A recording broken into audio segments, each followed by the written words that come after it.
کا ہمارا موضوع ہے کہ کوئی بھی راہ حق کا متلاشی کسی کامل و مکمل شیخ کے صحبت یافتہ ہونے کے باوجود بھی کیوں اللہ کی قربت کو نہیں پا سکتا۔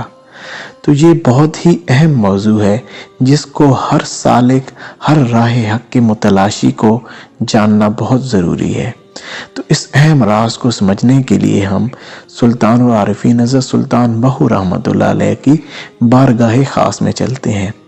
سلطان العارفین حضرت سلطان بہو رحمۃ اللہ علیہ اپنے کلام میں یہ راز سمجھاتے ہیں۔ آپ فرماتے ہیں، پاٹا دامن ہویا پرانا، پاٹا دامن ہویا پرانا، کچرک سیوے درزی ہو، پاٹا دامن ہویا پرانا، کچرک سیوے درزی ہو، دلدا محرم کوئی نہ ملیا، دلدا محرم کوئی نہ ملیا، جو ملیا سو غرضی ہو، باج مربی کسے نہ لدی، باج مربی کسے نہ لدی، گجی رمز اندردی ہو، اسے راہ ول جائیے باہو، اسے راہ ول جائیے باہو، جس تھی خلقت ڈردی ہو۔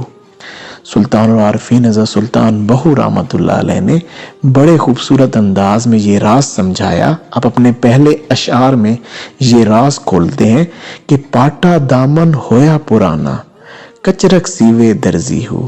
آپ فرماتے ہیں کہ جو صاحب فقر ہوتا ہے، جس کے پاس اللہ کا یہ راز ہوتا ہے، جس کو حضور نبی کریم صلی اللہ علیہ وآلہ وسلم کی طرف سے فقر کی دولت عنایت ہوتی ہے، صاحب فقر جس کے پاس معرفت الہی کا خزانہ ہوتا ہے، وہ اس خزانہ کو کسی صاحب دل مرید کے سپرد کرنا چاہتا ہے۔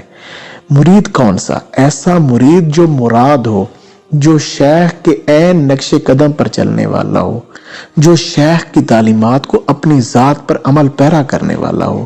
مگر افسوس وہ مرد قلندر اس کی حفاظت کر کر تھک کر کہتا ہے، میرا دامن تو اس بیش بہا خزانہ کی حفاظت کر کر کے تار تار ہو گیا ہے، کب تک اس کی حفاظت کرتا رہوں، کب تک کسی کامل مرید کی تلاش کروں گا۔ آپ اگلے اشعار میں فرماتے ہیں کہ دلدا محرم کوئی نہ ملیا، دلدا محرم کوئی نہ ملیا، جو ملیا سو غرضی ہو۔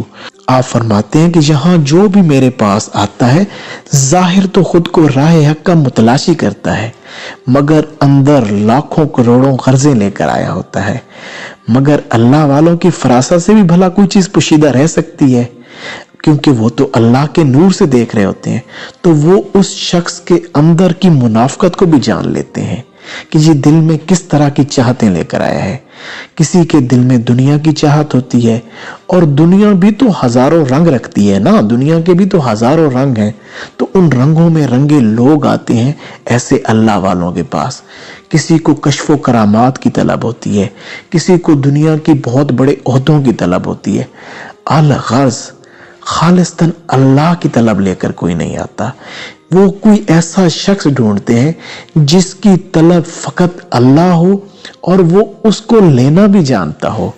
اور کچھ لوگ تو ایسے ہوتے ہیں جو ادب سے ہی محروم ہوتے ہیں، اور ادب تو اس راہ کا بنیادی نقطہ ہے۔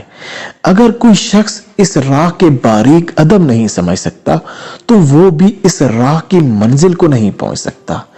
اب کچھ لوگ ایسے ہوتے ہیں جو اللہ والوں کے پاس جب جاتے ہیں تو ان کے ساتھ ایسے بات کرتے ہیں جیسے اللہ والوں نے ان کا کوئی قرض دینا ہو، کہ ان سے کوئی قرض لیا ہوا ہے اور ان کو ضرور انہوں نے لوٹانا ہے، یا وہ ان سے ایسے بات کریں گے جیسے کوئی عام سبزی یا ٹھیلے والے کے ساتھ سودا بازی کر رہے ہوں۔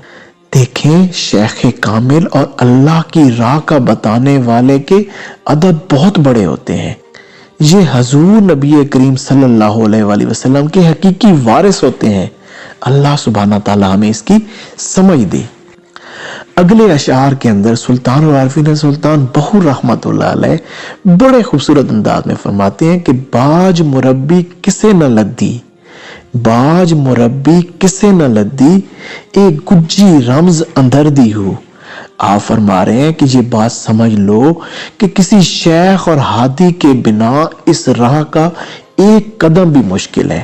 آج دن تک کسی کو بھی اللہ کا وصال کسی اللہ والے کے بنا نہ ملا ہے، نہ ہی ملے گا،